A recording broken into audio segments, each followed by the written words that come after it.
Oh,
Bien-aimés dans le Seigneur, nous bénissons le Seigneur qui est maître des temps et des circonstances pour nous avoir encore donné l'opportunité de nous tenir devant le peuple de Dieu pour leur annoncer la parole qui vient de sa part.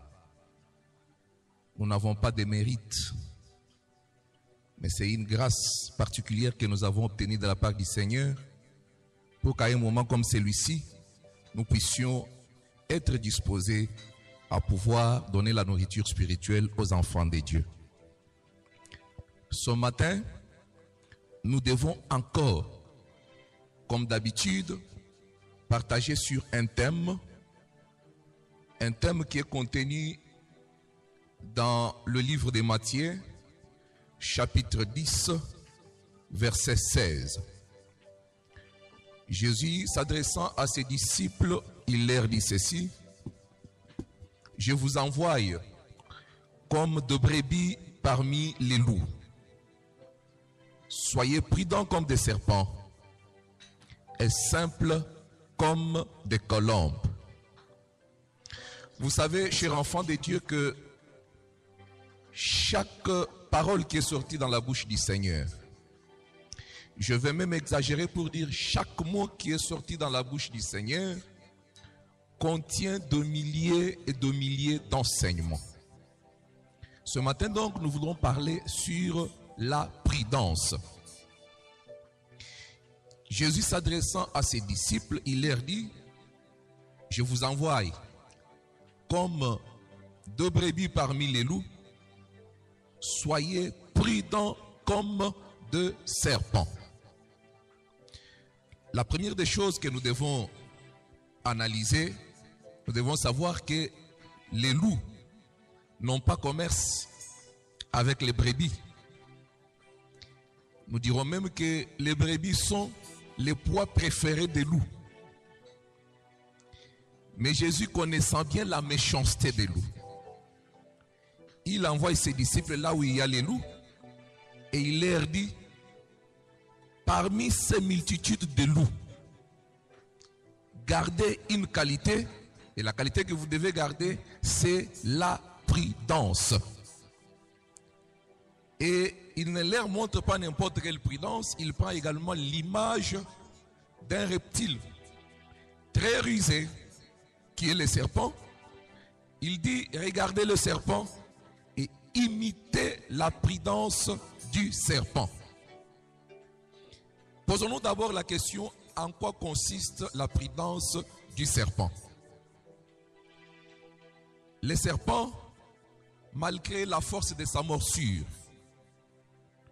malgré les venins mortels qu'il peut injecter par sa morsure, d'ailleurs, les commentateurs disent, pour le cas d'un serpent comme le cobra, qui est parmi les serpents les plus venimeux au monde, dit une seule morsure du serpent cobra, le venin qu'elle contient, cette morsure, peut tuer 250 personnes. Mais cependant, malgré cette puissance qui sème la désolation et la mort, les serpents ne s'exposent pas n'importe où. Les serpents ne se laissent pas voir par n'importe qui. Ils se cachent dans les rocs, ils se cachent dans les trous, sous les sols. Alors Jésus prend cette image et il s'adresse à ses disciples en disant: soyez prudents comme le serpent. Bien-aimés dans le Seigneur, malgré que nous avons le Saint-Esprit, malgré que nous avons la force venant de la part de Dieu, Dieu, en nous envoyant dans ce monde, il nous demande d'avoir certaines mesures préventives, entre autres la prudence.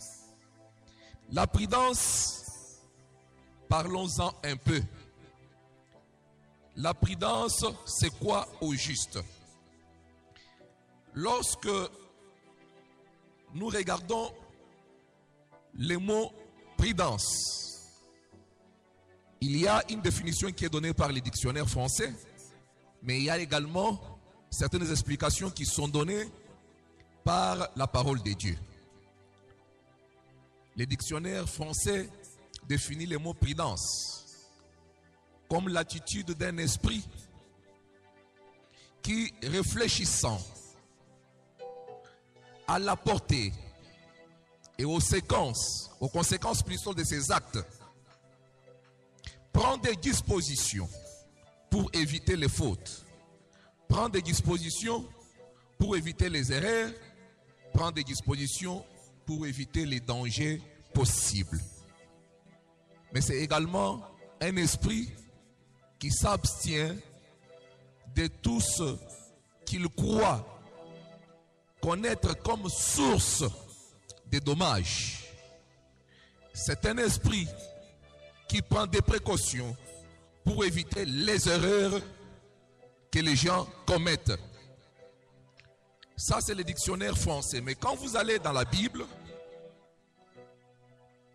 le mot prudence a certains mots similaires.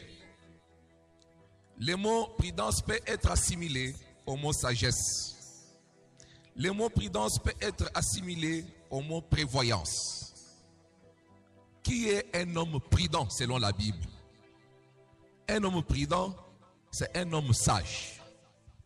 Un homme prudent, c'est un homme circonspect. Un homme prudent, c'est un homme réfléchi. Un homme prudent, c'est un homme prévoyant. Donc la prudence, selon la Bible, est une vertu. Cette vertu qui fait discerner et pratiquer ce qui est convenable dans la conduite de la vie, qui fait prévoir et éviter les fautes. Voilà comment on explique le mot prudence dans la Bible. Mais je dois dire au peuple de Dieu que la prudence d'un enfant de Dieu qui a atteint la maturité doit se manifester autour de 3 axes que voici.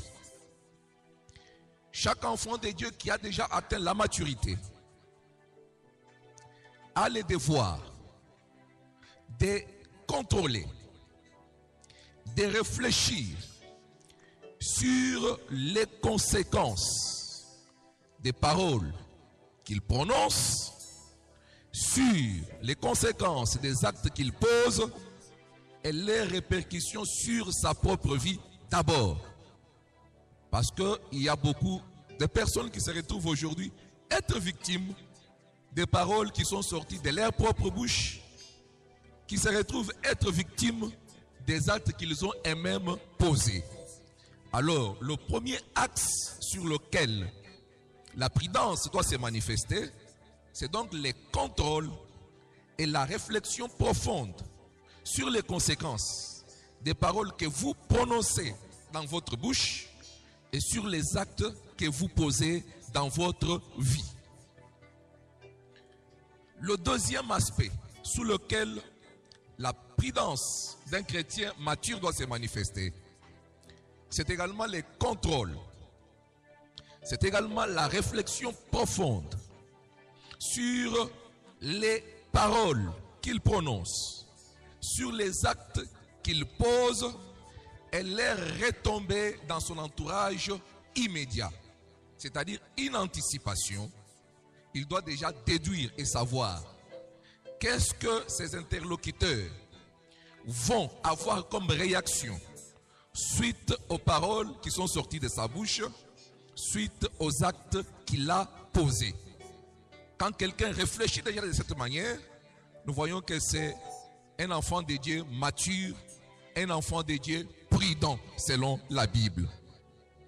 Et le troisième et dernier axe sur lequel la maturité du chrétien doit se manifester à travers la prudence, c'est le contrôle et la réflexion profonde sur les conséquences des paroles prononcées par autrui et les actes posés par autrui sur notre propre vie.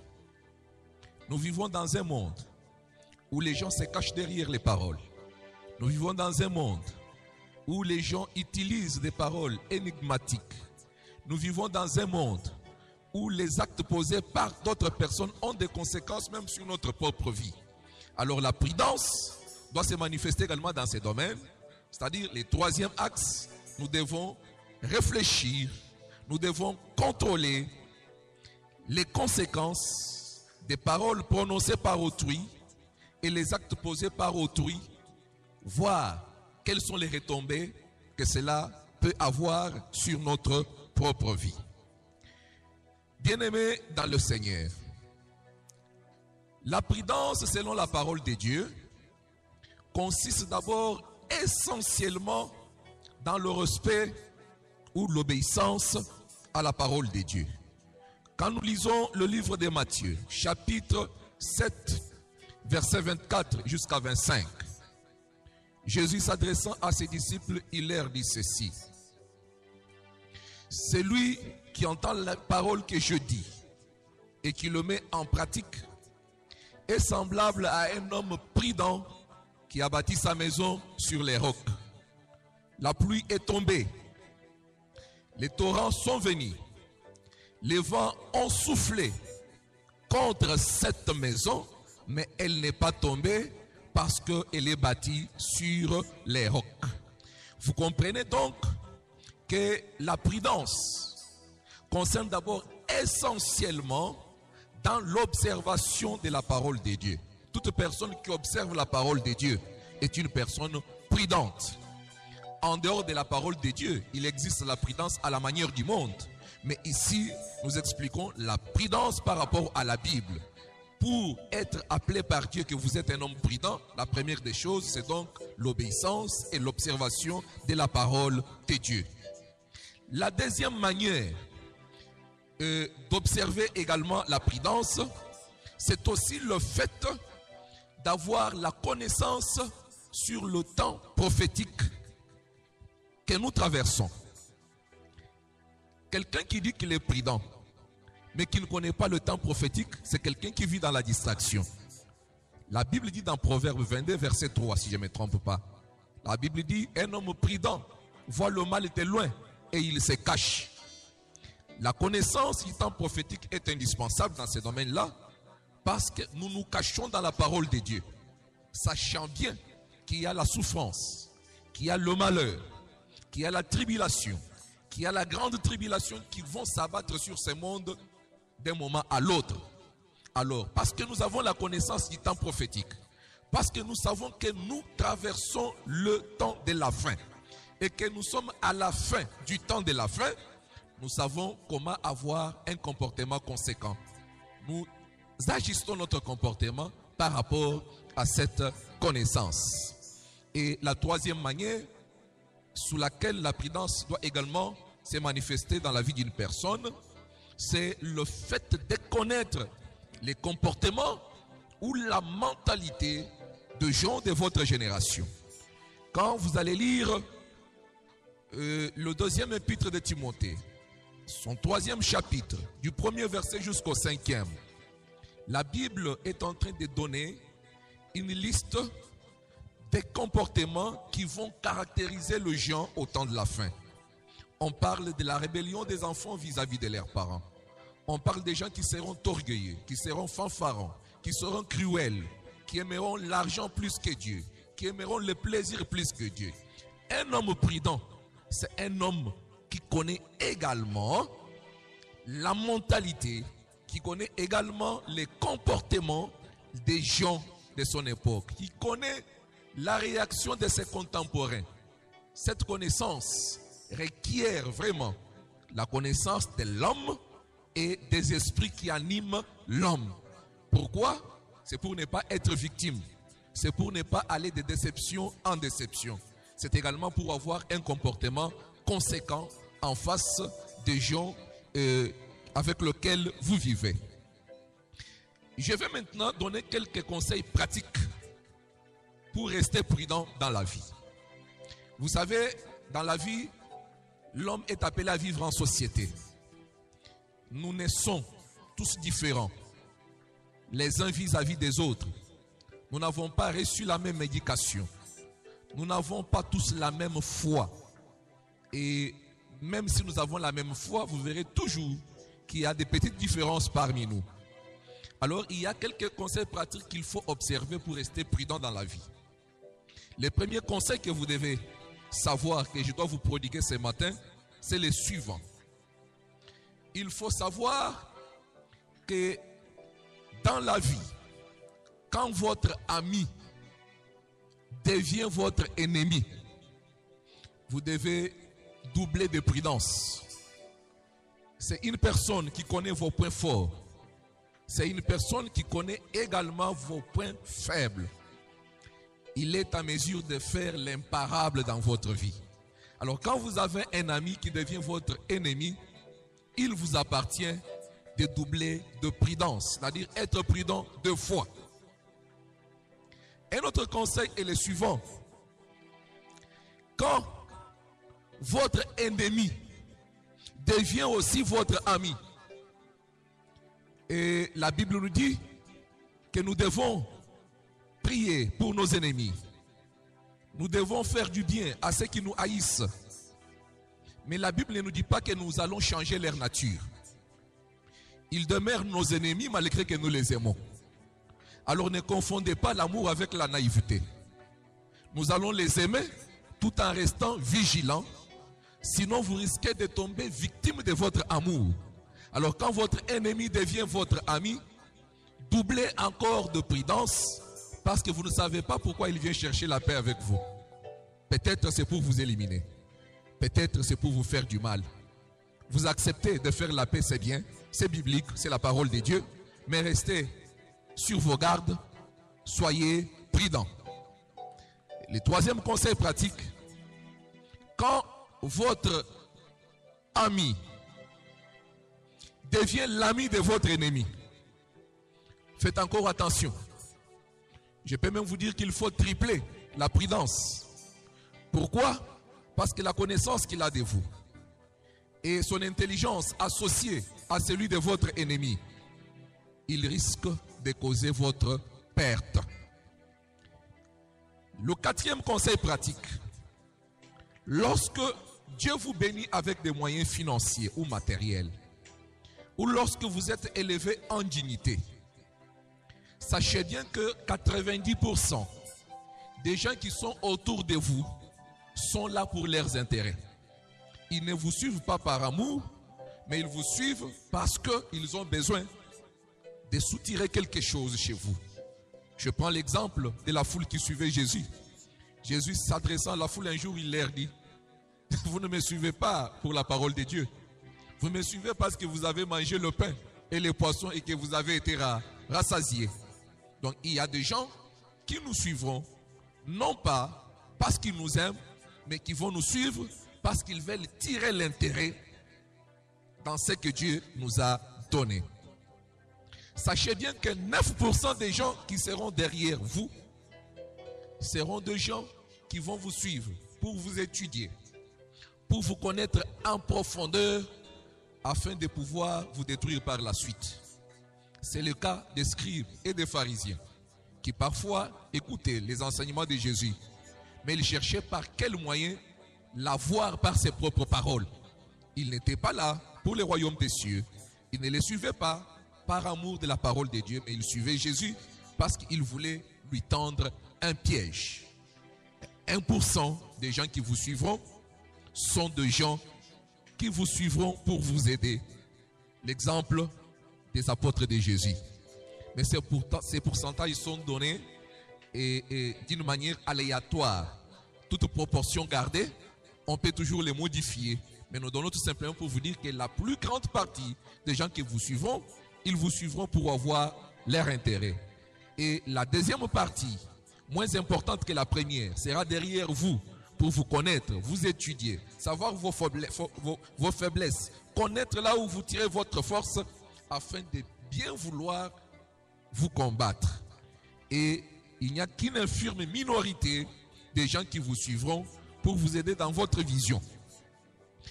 Je voudrais chuter en disant ceci. Il est très imprudent dans la vie de croire que parce que vous êtes bon et que tout le monde est bon comme vous. C'est une erreur fatale que beaucoup de gens ont commise. Et si vous avez cette vision, cette façon de voir les choses, Vous vivrez de déception en déception parce que vous ferez confiance même aux méchants. Vous ferez confiance même aux gens qui peuvent nuire à votre vie. Alors ne croyez pas que parce que vous êtes bon, tout le monde est comme vous. Il est aussi aberrant de croire que parce que vous êtes méchant, tout le monde est méchant comme vous. Parce que cette attitude tiendra à distance même les gens qui peuvent vous aider ou vous sauver dans une situation donnée. Je termine en disant, un homme prudent ne regarde pas les dangers seulement en face des gens qui lui ont déclaré la guerre. Même dans notre entourage le plus immédiat, même dans notre cercle restreint, là où nous disons que nous avons des hommes de confiance, le danger peut venir de là. Judas l'Iscariote n'était pas loin de Jésus. Il était parmi les apôtres de Jésus. J'aime bien un adage mondain qui dit ceci: les moutons craignent les loups toute sa vie, mais c'est dans l'assiette du berger, qui pourtant est censé les protéger, qu'il va terminer sa vie. C'est une façon de nous dire que parfois, nous croyons que les gens qui sont autour de nous, en qui nous avons placé la confiance, sur qui nous comptons, que nous pensons être nos protecteurs, les dangers peuvent venir de là, et non de là où nous l'attendons. Soyez prudents, bien-aimés. Jésus ne dit rien pour rien. Quand Jésus dit que soyez prudents, il sait l'importance de la prudence dans ce monde. Je voudrais que ces peu de paroles puissent, en tout cas, éveiller votre foi. Que ce peu de paroles puisse vous aider à savoir comment vivre dans ce monde et de quelle manière vous comporter vis-à-vis de vos contemporains. Que Dieu vous bénisse. C'était votre humble serviteur, le pasteur Donatien Kassongo Kabe.